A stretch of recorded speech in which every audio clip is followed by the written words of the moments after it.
bakinnyi bakiri bato cyane bari kuvugisha Uburayi bwose ndetse n'isi yose bitewe n'ubuhanga butangaje yerekana mu kibuga ndetse bamwe ntibahwema kuvuga ko nawe azaba umwe mu bakinnyi b'igitangaza babayeho muri football.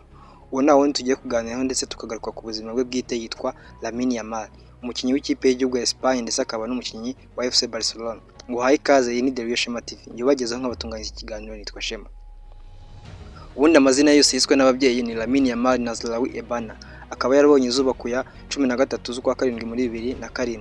Avukira mu gace kitwa Esplugueza de Llobregat. Aka ni agace gaherereye mu ntara ya Catalonia. Akaba akomoka ku babyeyi be bose bafite inkomoko muri Afurika, aho papa ye yitwa Munir Nazraoui akaba akomoka muri Maroc, naho mama we akaba yitwa Sheila Ebana akaba akomoka muri Guinea Equatorial.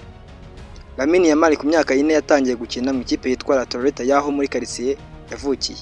Nyuma aza kwinjira mu Academy ya Barca kubera ubuhanga yagiye yerekana budasanzwe, byaje gutuma azamurwa mu ikipe ya kabiri ya Barcelona. Icyo gihe umutoza watozaga Barcelona y'abakuru ari we Xavi Hernandez aza kumushima bituma muzamura mu ikipe ya mbere. Lamine Yamal yaje gukina umukino we wa mbere ku itariki ya 29 z'ukwezi kwa 4 muri 2023. Yinjira mu kibuga asimbuye Gavi ku munota wa 43 mu mukino Barcelona yari yakinnye na Real Betis, aho Barcelona yari yatsinze ibitego 4-0. Byatumye abo umukinnyi wa mbere ukinye muri La Liga ari muto, aho yari afite imyaka 15 n'amezi 9 n'iminsi 16.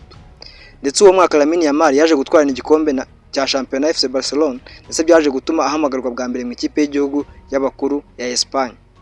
Lamine Yamal amaze kugira imyaka 16 yaje kuba umukinnyi wa mbere wa FC Barcelona umaze wayikiniye imikino myinshi akiri muto, aho yari amaze kugeza mu mikino 50 mu marushanwa yose. Lamine Yamal hamwe n'ikipe y'igihugu ya Espagne baje gutwarana igikombe cya Euro cyabaye muri 2024, ndetse kandi aza kuba umukinnyi muto w'irushanwa. Ikindi wamenya ni iriya celebration ya Lamine Yamal akunze gukora mu gihe atsinze igitego, aho aba yerekana intoki eshatu hagati agashyiramo akantu k'akazeru akongeraho izindi intoki enye. Iyi ni imibare ya nyuma ihera kuri address yaho Lamine Yamal n'umuryango we bari batuye. Ibi abikora mu rwego rwo kubaha ndetse no guha agaciro aho hantu yakuriye. Ibindi bihembo wamenya Lamine Yamal yagiye abona ku giti cye harimo nka igihembo cya Golden Boy, Copa Trophy, Global Soccer Award, igihembo cy'umukinnyi munsi y'imyaka 23 wa sezo muri sezo ya 2023-2024, igihembo cy'umukinnyi mwiza wa La Liga w'ukwezi kwa 9 muri 2024, ndetse n'ibindi bihembo byinshi bigiye bitandukanye amaze kugenda atwara na Barcelona kugeza ubu ngubu amaze gutwara n'igikombe cya Super Coupe ya Espagne. Shimiye bafashe umwanya bakadukurikirana kuri YouTube channel yacu The Real Shema TV.